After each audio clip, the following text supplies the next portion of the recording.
আসসালামু আলাইকুম গাইস, কেমন আছেন সবাই? আশা করছি সকলে অনেক ভালো আছেন।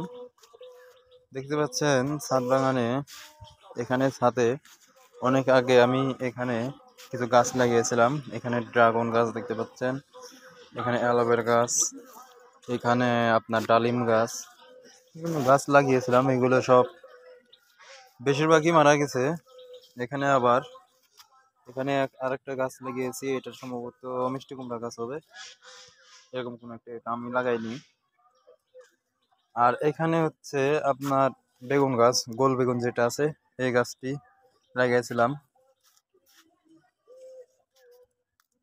এটা অনেক দিন হয়েছে এরকমই আছে, এবং গাছে দেখেন এখনো বেগুন ধরেই আছে। বলতে পারেন 1 বছর যাবত এই গাছটি এইভাবেই লাগিয়ে রেখেছি। গাছটি এখনো মারা যায় নাই, এখনো গাছে বেগুন ধরতেছে, আপনারা গাছ দেখে বুঝতে পারতেছেন।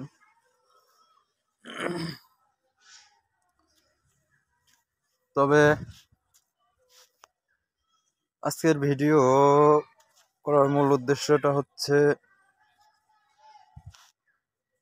নতুন করে আবার ছাদ বাগান শুরু করতে যাচ্ছি।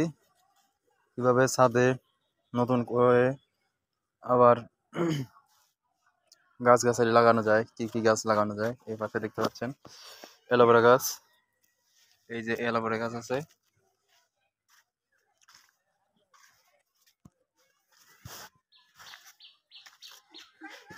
অ্যালোভেরা গাছ এই যে।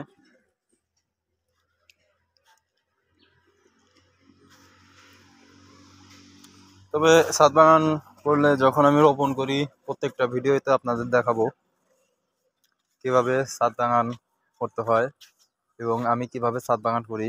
এবং আমার ছাদে দেখতে পাচ্ছেন অনেক জায়গা, আমার ছাদে অনেক জায়গা দেখতে পাচ্ছেন, এবং এই জায়গাগুলো দিয়েই আমি ছাদ বাগান করব। এবং এই পাশে যে জায়গাটুকু আছে, এই জায়গাটায় আমি একটা জাংলা দেবো, যাতে এখানে কোনো সিম, কদু ইত্যাদি বিভিন্ন ধরনের ফলন হয়। এখানে দেখেন 1 বছর যাবত এই গাছটি লাগানো হয়েছে, 1 বছর,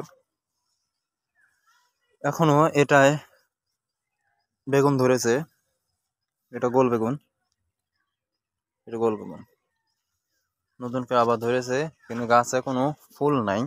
আপনারা পাতা দেখতেই বুঝতে পারতেছেন। যদি গাছ, এখানে আরেকটা জিনিস দেখায়, এখানে দেখেন গাছের শিকড় গুলা,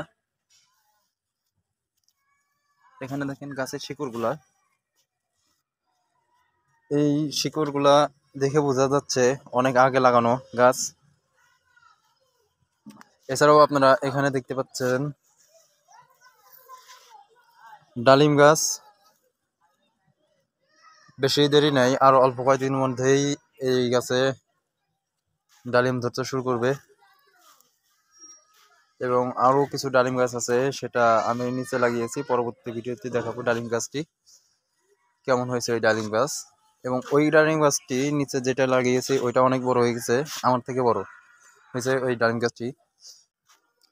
আর এটা ছোট হওয়ার মূলত কারণ হচ্ছে এখানে ড্রামের মধ্যে থাকা, এই ড্রামের মধ্যে থাকার কারণে গাছের শিকড়টি ছাড়াইতে পারে নাই, এই কারণে গাছটি এখনো ছোটই আছে।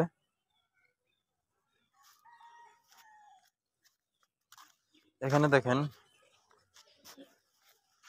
ডালিম গাছটি ছিল, এখানেও ডালিম গাছ, এটা শিকড় ছাড়াতে না পারে এটা মারা গেছে। আর এটা হচ্ছে হলো ড্রাগন গাছ, এটাও পানি দিতে হবে, সার ওষুধ দিতে হবে, যাতে এটা আরো ভালো হয়, সুস্থ থাকে এই গাছটি। পরবর্তী ভিডিওতে আপনাদের দেখাবো কিভাবে গাছ রোপণ করতে হয়, এবং আমাদের ইউটিউব চ্যানেলে রেগুলার ভিডিও আসবে, শর্ট ভিডিও, লং ভিডিও দুইটাই আসবে। আপনারা সাবস্ক্রাইব করে রাখবেন এবং পাশে থাকবেন।